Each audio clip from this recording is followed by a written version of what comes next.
Et nous accueillons maintenant sur notre plateau Françoise Monestier, membre fondateur de Polémia. Elle est également journaliste pour Présent et vient nous parler des coûts exorbitants de l'immigration. Il est temps de cesser de payer tribut. Françoise, c'est à vous. Bonjour à vous, bonjour à tous les amis de Polémia et de TV Liberté. Pendant des siècles, les sultans ottomans et leur administration ont levé tribut sur les populations juives et chrétiennes soumises à leurs lois, alors que les sujets musulmans ne payaient pas d'impôts. Chez nous, depuis la loi sur le regroupement familial, c'est exactement l'inverse. La sécurité sociale, les allocations familiales, les caisses de retraite et d'autres organismes payent tribut à des millions d'individus qui, avec la complicité d'extrême gauche et la veulerie de certains hommes politiques, vivent de l'hospitalité française. Le dictionnaire de l'Académie définit le tribut comme la contribution périodique qu'un État impose à un peuple vaincu comme signe de sa dépendance. Remplaçons le mot État par celui d'immigration et nous voilà dans la séquence actuelle. En 1989, Pierre Milhoz s'attirait les foudres de la bien-pensance en publiant un ouvrage au titre explicite « Rapport Milhoz, le coût de l'immigration ». Pour la première fois, on osait enfin s'attaquer au sujet de la répercussion de l'immigration sur les finances publiques et la vie quotidienne des Français. Pierre Milhoz comparait sur une année les impôts et les diverses cotisations payées par les étrangers avec le coût des avantages reçus par ces derniers. 10 ans plus tard, il estimait le coût annuel de cette immigration à 55 milliards d'euros actuels. Il évaluait le nombre des allogènes à plus de 5 millions et le nombre des clandestins à plus d'1 million. Il était rejoint par le seul prix Nobel d'économie français Maurice Allais, mais également par Yves-Marie Lolland, Gérard Pince ou Jean-Paul Gourevitch dans une moindre mesure. En 2013, André Possokov donne une analyse plus complète du phénomène. Il estime le déficit annuel de l'immigration au détriment des finances publiques à la coquette somme de 84 milliards d'euros. Je dis bien 84 milliards d'euros. Il met l'accent sur l'importance du coût des fraudes sociales et fiscales. Il souligne ainsi que le département le plus criminogène d'Île-de-France, je veux dire la Seine-Saint-Denis, est aussi celui qui coûte le plus cher au budget de l'État. Il est également celui qui compte le plus grand nombre de grosses cylindrées et qui héberge plus de 400 000 clandestins. Cherchez l'erreur.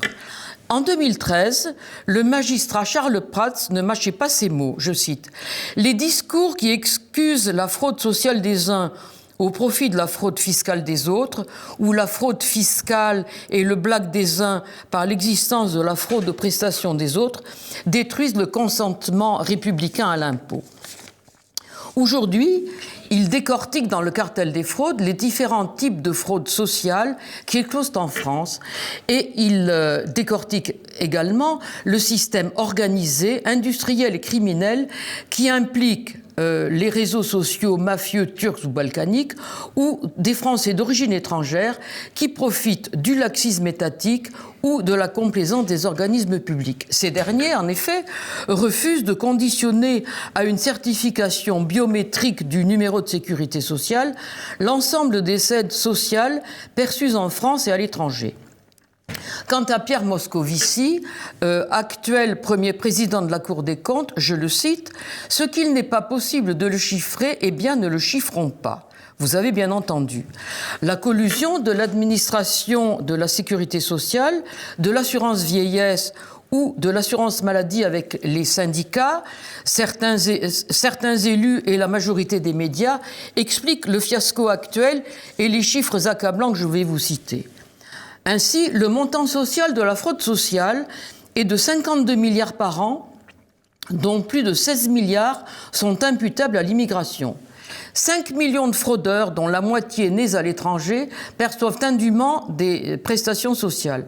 3 millions de centenaires, dont la plupart habitent l'Afrique, perçoivent des pensions, mais l'INSEE en dénombre seulement 21 000. Plus de 30% des numéros de sécurité sociale attribués à des personnes nées à l'étranger le sont sur la base de faux documents. Enfin, 252 porteurs de carte vitale ont plus de 120 ans, n'est-ce pas? C'est une prouesse. Quant au terrorisme islamique, n'oublions pas qu'il est financé par la fraude sociale. Ainsi, 20% des djihadistes français résidant à l'étranger perçoivent des aides sociales. Un des fondateurs de Daesh, Zakaria Asbaï, grâce à une identité usurpée, encaissait ainsi plus de 9 000 € par an.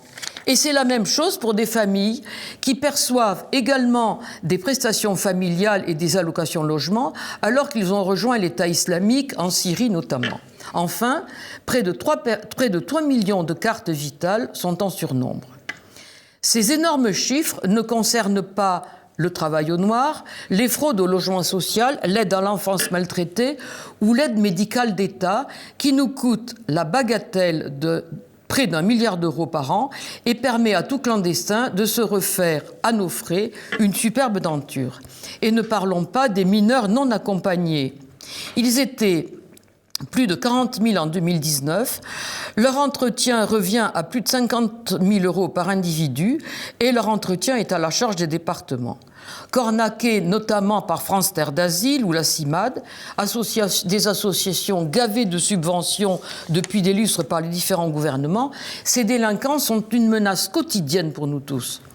Allocation logement indûment perçue, reconnaissance fictive de paternité pour permettre à la mère de devenir française, soins fictifs remboursés par l'assurance maladie, titres de séjour envoyés à des étrangers illégaux sont autant de scandales dénoncés par Charles Pratt.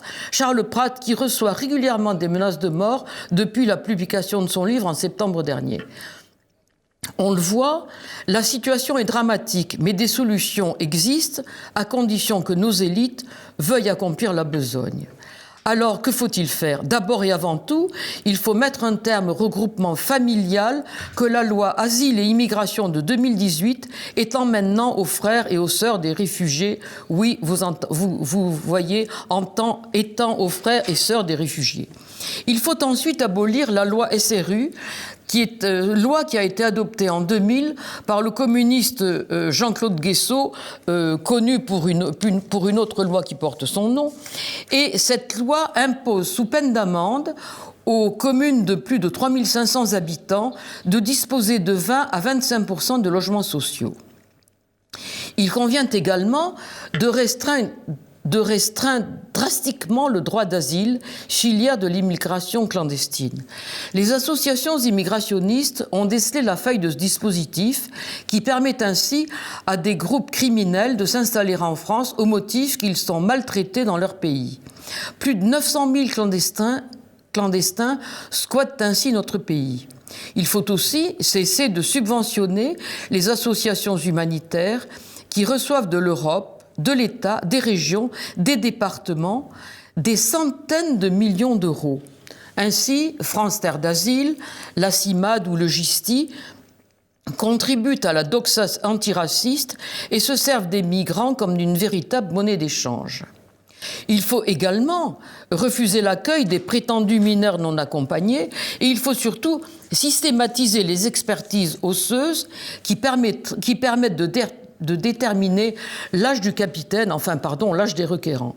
Enfin, il faut restaurer le délit d'aide à la clandestinité, incarné par les militants de No Borders, et notamment Cédric Héroux, pourvoyeur de clandestins, et qui est l'un des auteurs de la question prioritaire de constitutionnalité, qui a entraîné une modification du Code de la nationalité et du séjour des étrangers en France.